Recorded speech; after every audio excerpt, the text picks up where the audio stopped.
as I walked down the dockside one evening so fair, to view the still waters and take the salt air, I heard an old fisherman singing this song, saying, "Take me away, boys, the time is not long." Hey everybody, welcome to episode 170 of the Fiberista Files. Today is Friday, March 27th, 2015. I'm your host Heather, also known as Boutros Babe on Ravelry and Plurk, and Fiberista Files on Twitter and Instagram. You can find the shop at shop.highlandhandmades.com and the podcast, which you're watching right now, at thefiberistafiles.com. If you're a new viewer, hi, welcome. Thanks for joining. If you are a returning viewer, bless your heart. Okay, I have lots to actually talk about this week, and I'm surrounded on all sides by stuff. So you're going to have some reaching. I may hit the camera or the monitor. Sorry. Things may fall. It could just be chaos. But we're going to see what we can do. I do have show notes this week. Right here. Ooh, can you see? Look, I used cursive and neatish handwriting. So let's get started. I am also drinking hot cocoa, and I tend to be a slurper. I'm sorry. I will try and work on that. This is my pancake pantry mug from my first visit to Nashville, the Knit Girls Retreat the first year. If you guys haven't been to Pancake Pantry yet, you are missing out. They have... there was Death by Chocolate or Chocolate Obsession or something like that pancakes where it's, oh my god, so good. We're totally going back there this year. Okay, sorry. Week in review, or weeks in review. We thought we were busier than we have been on paper. So it's going to sound boring. Welcome to my world. But we've been busy. We've been really busy. It just hasn't been very exciting busy. First thing, you've probably already noticed, I got my hair cut and colored. You probably don't care. But I care. I did the math, and I had not had a haircut or my henna hair color done since Katie's wedding in July, so it had been 8 months since I had trimmed my hair or colored to grays. It was a nightmare. I also significantly shortened it. I cut probably about 8 inches off the bottom, just dead ends, and it gets to a point where it's so long you can't wear it down. And I was at that point. So my friend Beth cut it for me, and she hennaed it for me, and I walked around the house with plastic wrap on my head for 8 hours, and now I'm youthful and happy again. So that was exciting. You don't know. After 8 months, it was very exciting. I did that right before we did a show in Gardner, which is actually my hometown. It's where I grew up. It's about 2 hours south of here. The Maine Spinners Registry has an annual meeting and spin-in Gardner, and they do allow vendors to come. Probably 6 or 8 vendors there. We all met in the cafeteria. There are 200 members, I guess, of the Maine Spinners Registry, and probably 50 to 60 women were there, all with their wheels, spinning, laughing, talking. It was a potluck. Everybody brought food. It was a really fabulous time. The event was just on Saturday from 10 to 3, so just 5 hours. I don't really call it a show. It was just an event. But we had a great time. We made some good money, and we get to interact with not only people that we see at a lot of shows like Fiber Frolic and stuff like that, but also people we hadn't met before. So every chance I get to spread Highland Handmades' name and business out was good. And because we were right in my hometown, of course, my family had to come visit. So my mom came with my Aunt Jane, and then my aunt, well, I call her my Aunt Marianne. She's my dad's cousin's wife, Marianne. She showed up. And then a couple hours later, my dad showed up. So here's my 6'5", like 67-year-old dad. And he walks into a room of like little ladies who are all spinning with spinning wheels. And you could just see them like, thankfully he sat down after a few minutes, so he stopped getting all of the weird stares. But it was a good time. I hadn't actually been back to my high school since I graduated, so it was really interesting to see the old cafeteria, and you know, it just brought back a lot of memories. Good ones mostly. I had a decent high school experience, I guess. So um, it was pretty nice. And like I said, we made some good money and some good contacts, and I think we'll do it again next year. It was a down and back trip. We left at 6:30 in the morning. We were home by 6 o'clock at night. We would have been home a lot sooner had Moonhing not taken 50 minutes to make me an order of General Gao's chicken on the way home, but that's another story. We have a trunk show tomorrow. So 2 Saturdays in a row. This trunk show is going to be in Skowhegan, which is about an hour and a half southwest of here. We're going to meet with some great ladies at a local yarn shop, and I'm going to talk about Highland Handmades and sort of talk about what my bases are. And I'm putting together little packs of mini skeins of all of my bases. And I'm actually going to take custom orders, and then I'm going to wholesale that custom order to the shop. So the shop's going to make some money. I'm going to make some money, and people are going to get their own yarn. So I'm excited about that. Again, trying to spread the name, get my name out there. The more the merrier, you know. And I'll be doing a wholesale order with them as well to restock their shop. So I'm excited about that. If you're local and you're seeing this before tomorrow, come to Skowhegan. Happy Knits is the name of the shop. I'm going on my list. Let's see. Okay. In virtual news, the Woolly Trot 5K virtual race is funded. Rain Lover Knits is the hostess of the Raindrop Knits podcast, and she is the organizer of the Woolly Trot 5K, which is an Indiegogo campaign. If you go to Indiegogo and just search Woolly Trot, Woolly is WOOLLY. It'll pop right up. And it is funded, but there are still 9 days left to get in on that if you are interested. The virtual 5K is going to happen I think it's the first week of May. You can walk it, run it, bike it, swim it, crawl it, whatever, and you can do it anytime in that week. So if you have to break it up, if you want to do it all in one shot, if you want to go on a Tuesday because Monday it's raining, whatever, anytime in that week you can do it. And if you fund the campaign, if you spend at least $5, you're eligible for prizes and getting your feedback and a bunch of other stuff. I'm donating. I'm a sponsor, so I'm donating a $25 gift certificate. I know I'm not the only person donating a gift certificate. There will be yarn prizes. There will be some non-knitter related prizes. So if your significant other who doesn't knit wants to join in, they can. It's going to be a great time. There are also cool swag prizes depending on how much you donate. You can get a knitting bag, you can get a t-shirt, you can get a finisher's medal. I went with the t-shirt and medal combo because I like the bling. I'm not even sad about that. Like, I just like the bling. Join us. I think there's 100 people participating right now. I would love to see Sarah get to 200 people before funding ends in 9 days. I don't know that it's going to happen, but it would be really rad. There is also a group on Ravelry, the Woolly Trot 5K group. Sarah just created that, so you can join that. And if you need some help training for the 5K, if you need some help getting your butt out the door and getting ready, I put it in quotation marks because it's not like it's a real race where you're trying to beat everybody. You're just trying to complete it. So train or not, it's entirely up to you. But if you'd like that motivation, you can join the group. It's got a chatter thread and a list of the prizes and stuff like that. So join us. Please join us. I will be definitely running it. I am on a quest for a sub 30-minute 5K. I have been on this quest for 5 years now, and I have come close, but I have not yet accomplished it. So running is one of my goals for the summer. Like I'm getting older, and I'm not old. I get that.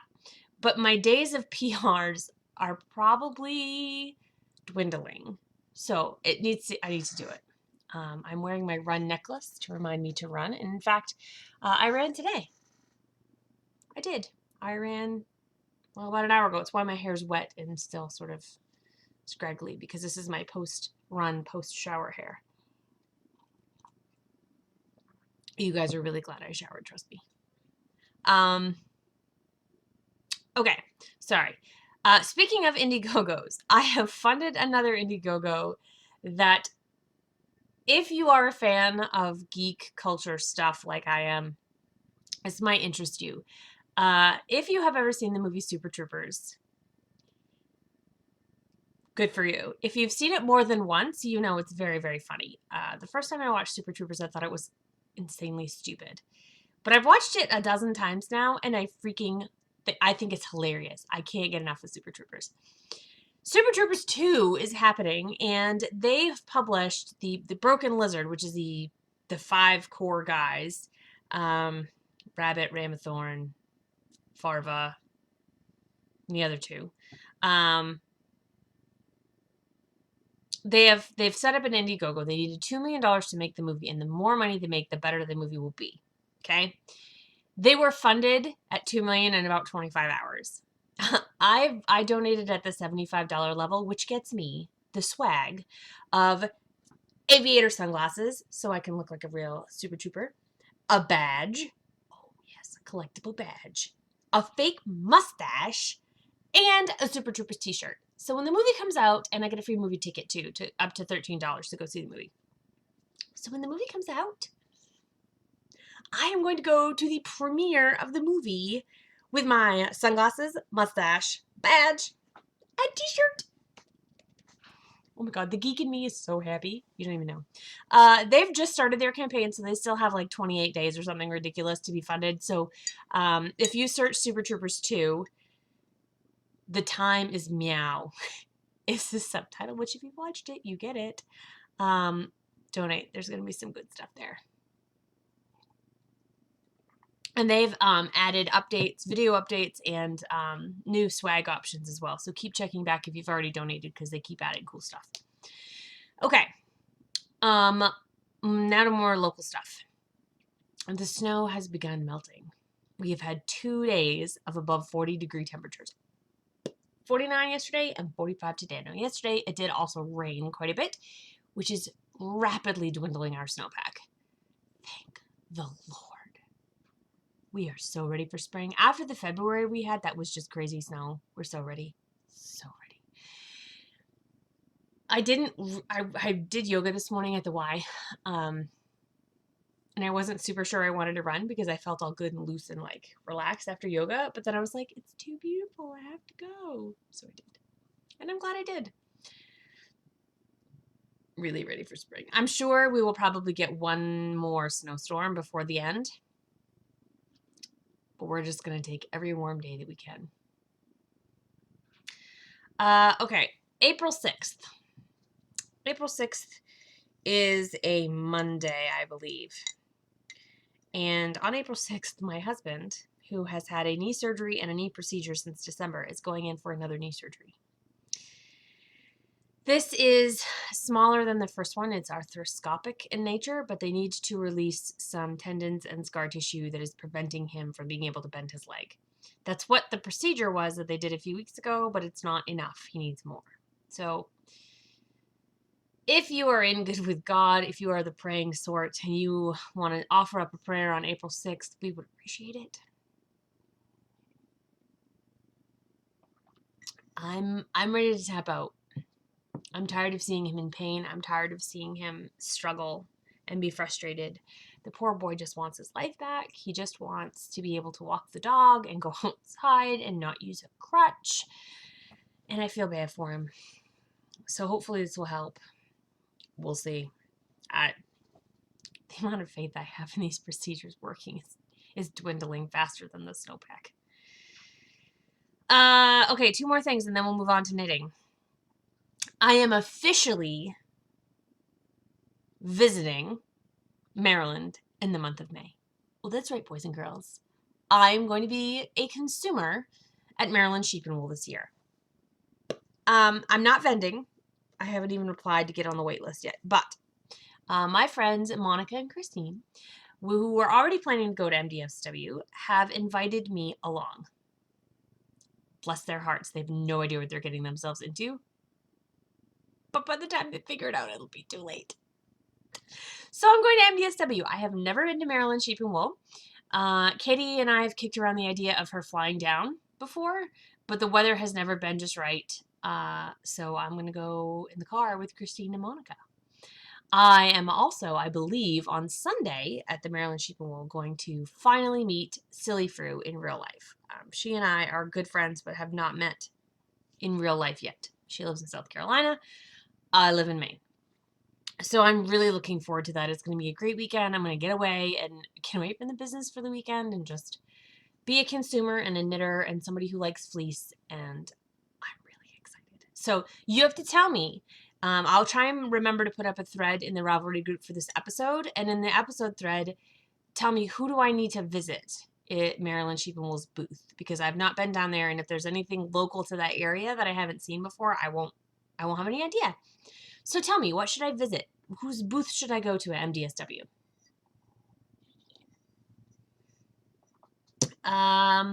Okay, and the only other thing I have to say is that I'm going to click on my computer for a little bit here, sorry. The signups are open for the Highlands on the Fly knitting retreat in wonderful Millinocket, Maine. And you can call them and sign up anytime you like. Now, here's the data. The dates are October 15th through October 18th. That is Rhinebeck weekend. I think I mentioned that last time. If you're not going to Rhinebeck, come to the retreat. If you've been to Rhinebeck before and you haven't been to the retreat, come. It's so much fun. It's Thursday through Sunday. You get 3 nights lodging and a choice of a shared or a private room. All of the meals are included from the River Drivers restaurant, which they make amazing food, like off the hook amazing food. 3 dinners, 3 breakfasts, 2 lunches, as well as assorted snacks. There will be goodie bags, a Friday night social, which includes 2 drinks, door prizes, exclusive marketplace. We have like between 8 and 12 vendors. We have workshops on Friday if you want to go, but you're not required to. There's cool crust bottom air. We're right at the base of the end of the Appalachian Mountains. It's beautiful. The cabins are gorgeous and luxurious and wonderful. The cost is for shared room is $399 and a private room is $499. Of course, this is all plus tax, so gratuity is included. $100 non-refundable deposit is required, and final payments are due by September 24th. I'm sorry, I'm reading the paper. You can visit New England Outdoor Center, which is neoc.com to learn more. If you go right to their main page, there's a Fiber Arts Retreat tab right on there. You can click on it. You can also, when you're ready to register, call them. Their phone number is 1-800-766-7238. You do have to register via the phone. You can't register online. There's information online, but you can't register that way. The ladies are super nice. There's no automated system. You call and somebody answers and they set you right up. If you need day user pricing, you've got to talk to Sarah. Now, there is a Highlands on the Fly group on Ravelry where all this information is. That's literally where I'm reading it from. Everybody has such a fantastic time. Really, truly. I would not lie to you. We have a wonderful time at Highlands on the Fly, and I hope you'll come because it's fabulous. It's relaxing. It's at the end of show season, sort of. And so it's at the end of the season, so people are getting ready for winter and in that hibernating knitting mood. It's beautiful sweater weather, so you can wear all your knit items, especially if you're from the South and you like to knit and you don't get a chance to wear much. You can wear them all. You can pile them on. We had a cozy fireplace. It's just wonderful. So please come. Okay. Now that I am 19 minutes in, can we get to the knitting and the spinning? I don't know what this curl is right here, but I like it. Okay. Knitting. I'm actually going to only show you one thing because the other thing that I'm knitting, I'm going to show you in processes. So bear with me on that. I'm going to jump around a little bit. In the Supernatural bag that my husband made for me, I am working on my second of the Clown in the Closet socks. I have not made a whole lot of progress since last time. I have been struggling with a little bit of a lack of mojo lately. A lot of a lack of mojo. I'm not really sure what's going on. I'm just kind of not impressed with any of my projects, and none of them are close to finishing. I don't have a lot of motivation, and I'm just kind of blah about them. I also knit a little bit on the Dagmar sweater sleeve, but not enough to show you, really, a couple rows. And then this other thing that I showed you, or I haven't showed you, is exciting, but I'm going to show that to you, like I said, in processes. In spinning, I have done some spinning. Now, I went to the Spinners Registry's annual meeting, and I brought my wheel because we weren't bringing the whole shop. I brought just half of my stuff, so I had room for the wheel. And I finished the silk singles that I've been telling you about, that I've been, sorry, let me autofocus this so you can see it, that I have been spinning, that I'm going to ply with the Keegan Lane Yarns Rolegs that I bought. Come on, focus.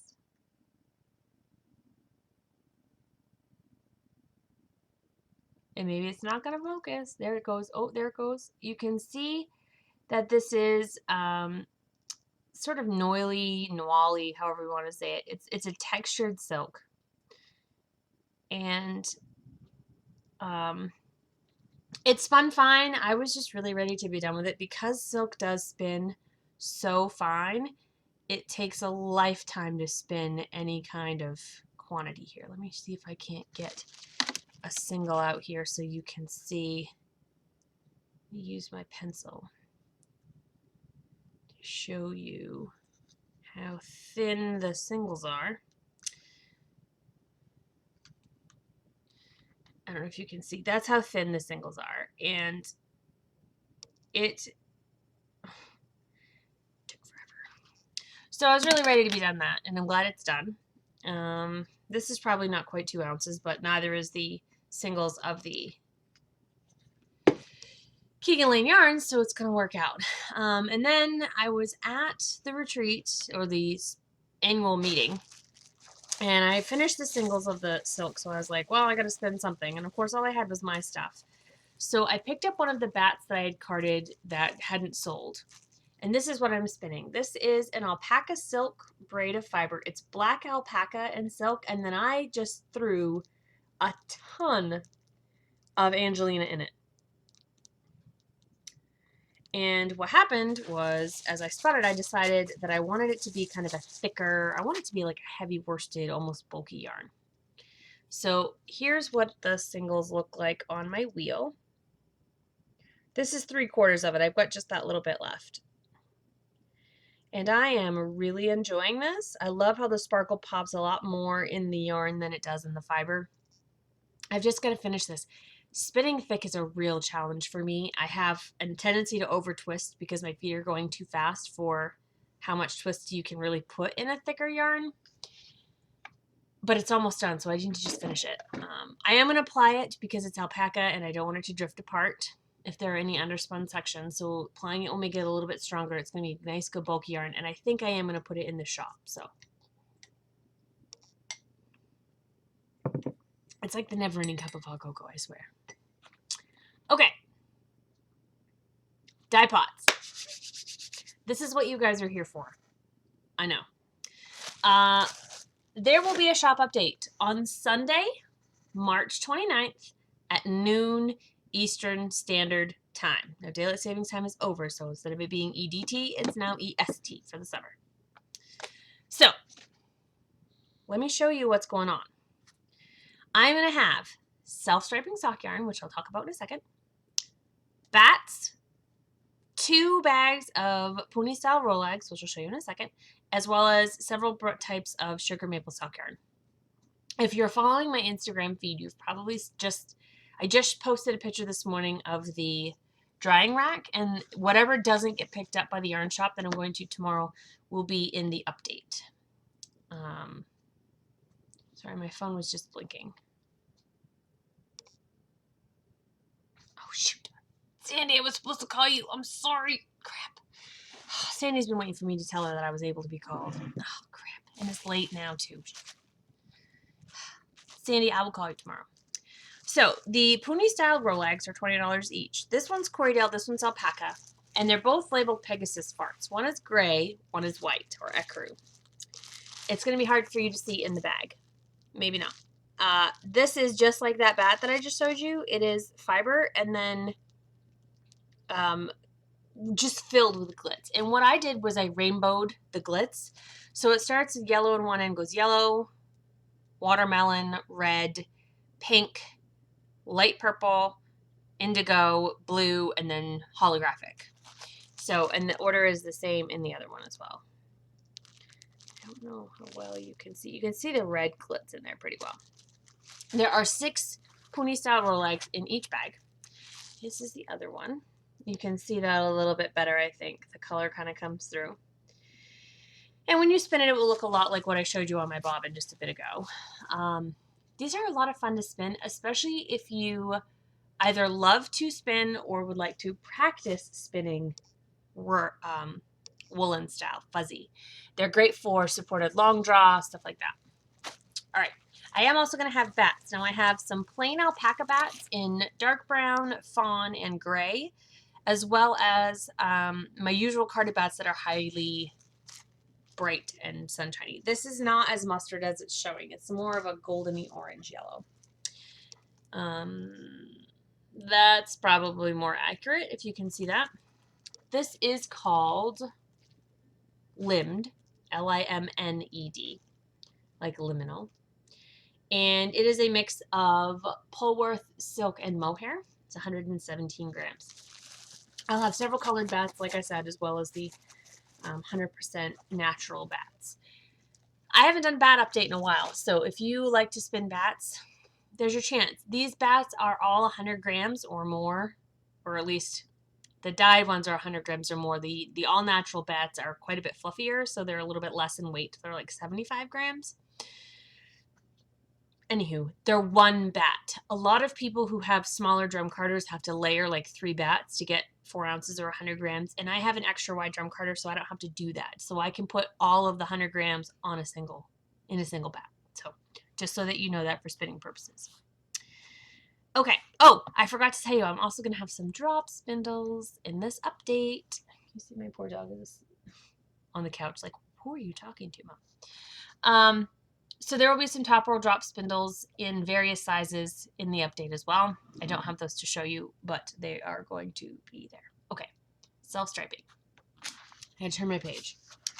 When I die self-striping, I start with a theme, and then I figure out what the colors are going to be, and then figure out what the dyes will be from that. And then I name each of the colors just to keep in with the theme because it's fun.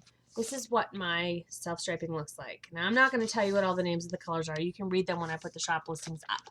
But I'm going to show you the self-striping. I have 2 skeins in each dye lot. This is in my striped maple sock yarn, which is 325 yards per skein, but it is enough to do 2 pairs of socks. Please don't let the 325 yards scare you. It's almost a sport weight. So you go up a needle size, go down your stitch count. He loves it too. And you can totally get a pair of socks out. If you look in the projects under this yarn on Ravelry, you can see people can get plenty of yarn. It's plenty for 2 socks. Okay? So the first one is, none of these have been officially named yet. Just I'm telling you what the geek relation is. Okay? So Geek Squeeze a theme. This one is Ninja Turtles. It is the green of the turtle, blue for Leonardo, purple for Donatello, red for Raphael, and orange for Michelangelo, and then silver for Shredder. Okay. The Ninja Turtle ones, each stripe is approximately 4 yards each. This one is a Doctor Who inspired colorway. It is 6 stripes. I'm sorry, the Ninja Turtles was 6 stripes as well. 6 stripes, they are 3 yards each. So they are, 5 of them are 3 yards each, and 1 of them is 5 yards. The TARDIS blue is a 5-yard stripe, and then there are 3 yards each of Rose, Donna, Martha, Amy, and Clara. And the colors are all dependent upon their hair. So you've got yellow, which is Rose. This cinnamony here is Donna. Black for Martha. The orange is for Amy. And then there's a chocolate brown in here. It's kind of hard to see. Right here, this dark chocolatey brown for Clara. So each of the companions gets a colorway, a color based on their hair. Yes, I know I didn't do Mickey or Rory or any of that. Look, I just did the girls, okay? Sue me. Marvel has one as well. This is a 4-striper, 4 yards each. They are, the lime green is Hulk, the dark green is Loki, that red is Iron Man, and there's a dark slate blue that is Captain America. So it's the movie blue, not the comic book blue. Again, sue me. That one's fun. I really like the way the colors work out. This one is a supernatural self-striping, because I had to get my Sam and Dean in there. But it's kind of funny because Sam and Dean aren't in this game. So the supernatural colorway is 4 yards each of 4 colors. The red represents Crowley. That bluish gray is the bluish gray of Bobby's hat. The red is Crowley's tie. The tan is, of course, Cass's trench coat, and the black is the Impala. So if you are a supernatural fan like I am, you might want that yarn. This one is a Harry Potter colorway. Now, I know you're like, oh, this doesn't look like Harry Potter. It doesn't look like Harry Potter because each one of these stripes is going to be named one of the spells, charms, or curses in Harry Potter. So, for example, I can tell you 2 of them. The light blue is Expecto Patronum, and the black is Avada Kedavra. And then there are, those 2 are 4 yards each, and the rest of them are 2 yards. So they're very short strips of color. I cannot wait to see how this nets up. And like I said, in the shop listing, it will tell you what all of the spells, curses, and charms are that's in there. I believe there's 2 spells, 2 charms, and 2 curses. This one is Star Wars related. I had to get my Star Wars in there. Star Wars is like the original geek thing. These colors are from the planets in Star Wars. Now, I have to tell you, this was going to have an undyed section for Hoth. White ice, get it? But I had a dye accident, so it became the dark gray of the Death Star, which is not technically a planet in Star Wars. I get that. Accidents happen. So, these are supposed to represent Tatooine, the Death Star, Dagobah, Endor, and Alderaan. The blue's Alderaan. I get why you might not be sure of that, because Alderaan basically just blows up in the first movie. Spoiler. But that's what it's supposed to be. Blue, peaceful. Alderaan is peaceful. You can't. You have another target, a military target? Then name the system. Dantooine. Sorry, I could go on, but I'll stop. And then this one was a request of my husband. It is the Cornetto Trilogy. This is a 6-striper, but it's only 4 colors. Let me explain. The red, blue, and black are all 5 yards each. In between each of those colors is a gold stripe that's 2 yards. So this Cornetto Trilogy is Shaun of the Dead, which is the red, Hot Fuzz, which is the black, and The World's End, which is the blue. And the gold in between are pints of beer. So there's beer in between each of the colors. I love this one. They're a little non-traditional. They don't, like, I didn't do Harry Potter and do the colors of the 4 houses or anything like that. It's a little bit different, but I think a little bit different works for me, and I'm going to keep with that theme. So there are 7 stripers. 2 of each colorway will be in the shop, and they are first come, first serve. That's it. I don't do custom orders for striping, and I don't, there's no orders. You get what you get, and you don't throw a fit. That's the way self-striping is. Self-striping takes me a really long time. I am never going to be a dyer who specializes in self-striping. It's just not my system. It's not who I am. And I do self-striping because I love it. And if I were doing custom orders all the time for self-striping, I wouldn't love it anymore. So I share my joy with you. Hopefully you'll enjoy it. Hopefully you're geeky like I am and you love that. I'm going to switch to water. I'm really excited to see what you guys think. Yeah, so let me know. Okay. what else? Oh, sorry, I'm looking for my show notes, but they're on a different page. Processes. This is why I didn't show you the other thing I've been knitting. Can I just tell you, this process made me feel like a genius. Nothing to do with me and everything to do with the process itself, but man, it makes you feel smart. So my friend Frida of Friday Studios in Sweden has been posting a lot on Instagram about, of course I'm in the middle of a row, about snow dyeing, how she's using snow to dye yarn. And the first several times she posted, I was like, snow dyeing? But she's convinced me to try it. She keeps telling me, you need to try it, you need to try it, you need to try it. So Frida, take your advice, and I tried it. Sorry, this bit right here is driving me nuts. What is that? Sorry, there we go. Sorry. I should not have the window up when I do this. Anyway, so snow dyeing uses a bit of a different system for the same result, but it's beautiful. Normally when I dye, I put dye powder, water, and vinegar together in a squirt bottle. And I use that squirt bottle and squirt the dye on the yarn.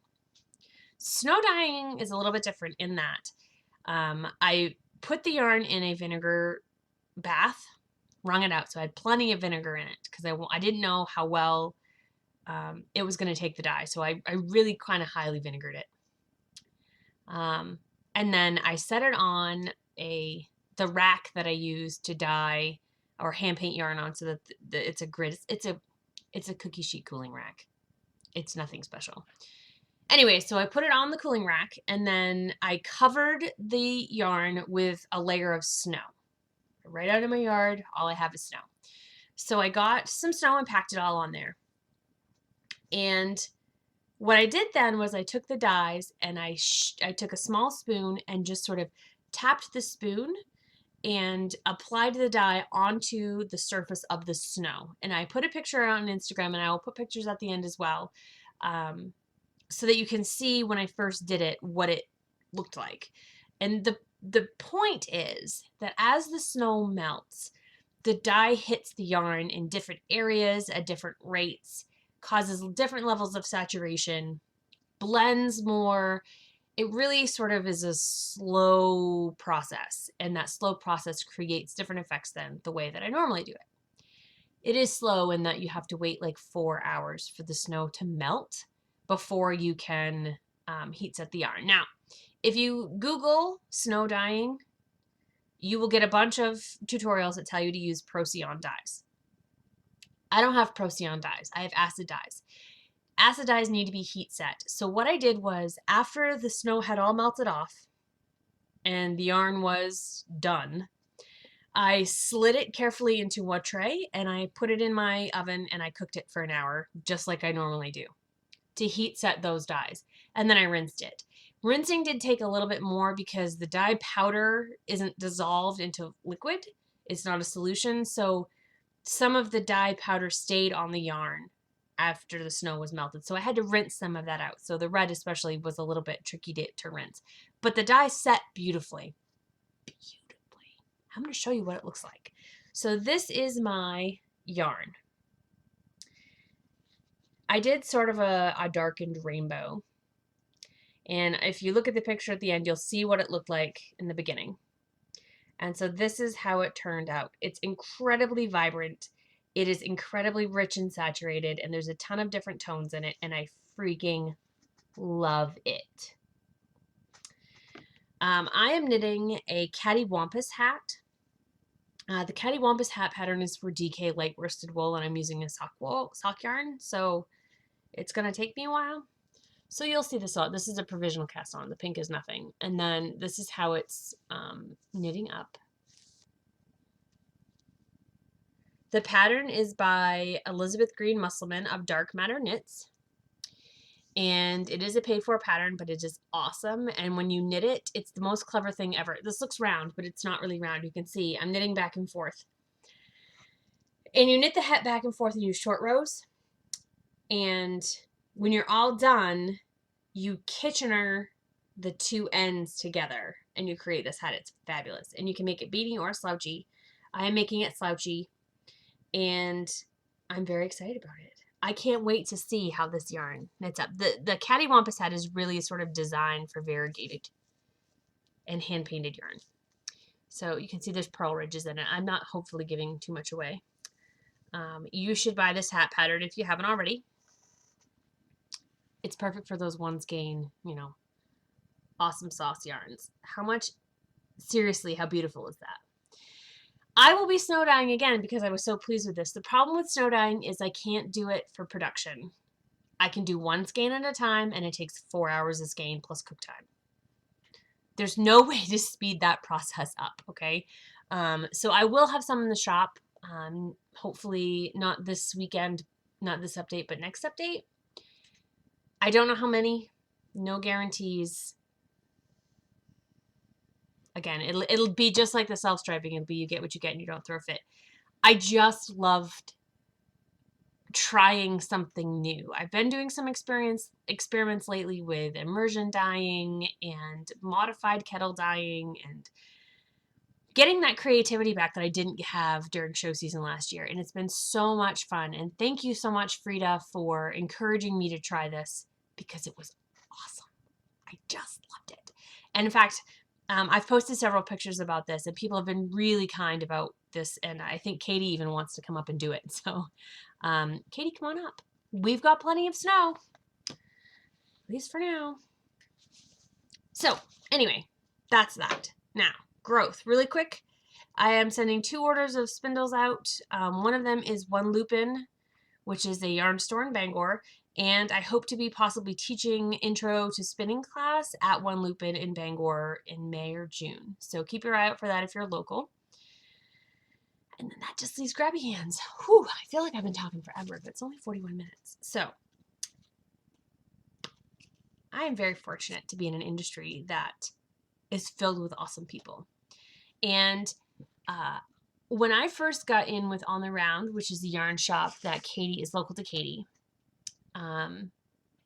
they had a lot of beautiful hand spun yarn by this woman, Rachel, who owns On the Round fiber company, yarn company, On the Round. I don't know if you can see, there it is. She's basically either On the Round or On the Round Fiber Art, okay? Rachel has been on Etsy for a while, since 2009 or something ridiculous, and she's just made the move off of Etsy on her own shop, which is at ontheround.com. Really easy. And she had a monster update to celebrate her new shop opening, and I scored myself some rainbow. Look at that. Look at it. It's so amazing. I freaking love this yarn. It is called Speckled Rainbow. Oh, sorry, Speckled Cosmic Rainbow. It is a superwash merino wool. It's a single ply, 425 yards of a fingering weight.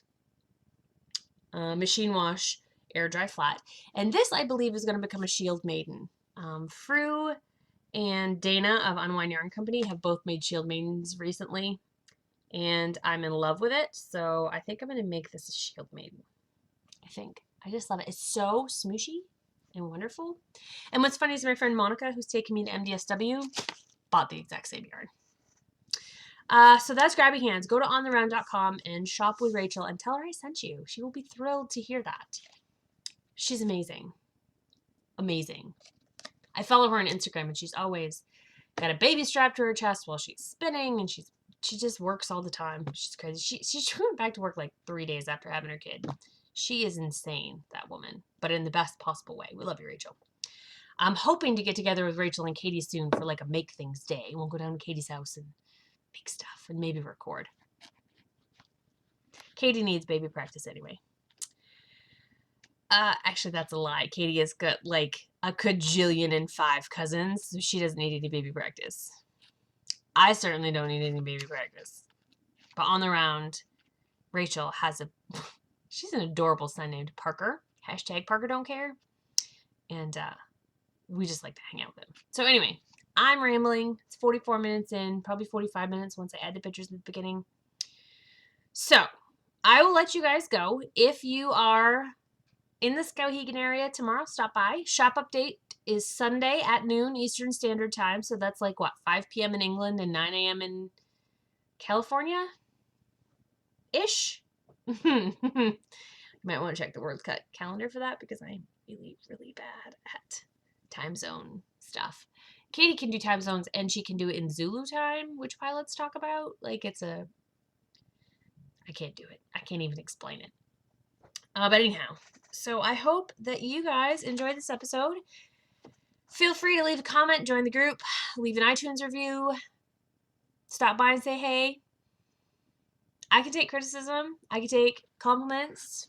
Compliments make me happier, but I'm a grown woman. I can handle it. So let me know what you think. Leave a review for somebody else to find the show. You can find me on iTunes, but the easiest place to find the podcast is either on YouTube, which it gets uploaded to. My channel is Highland Handmades, or right here on the blog at thefiberistafiles.com. So I will let you guys go. Until next time, happy spinning and knitting, and thanks for tuning in. Wrap me up in the oilskins and jumper. No more on the docks I'll be seen. Just tell me, old shipmates, I'm taking a trip, mates, and I will see you one day in Fiddler's Green. Now Fiddler's Green is a place I've heard tell, where fishermen go if they don't go to hell, where the weather is fair and the dolphins do play, and the cold coasts of Greenland are far, far away. Wrap me up in the oilskins and jumper. No more on the docks I'll be seen. Just tell the old shipmates I'm taking a trip, mates, and I'll see you one day in Fiddler's Green.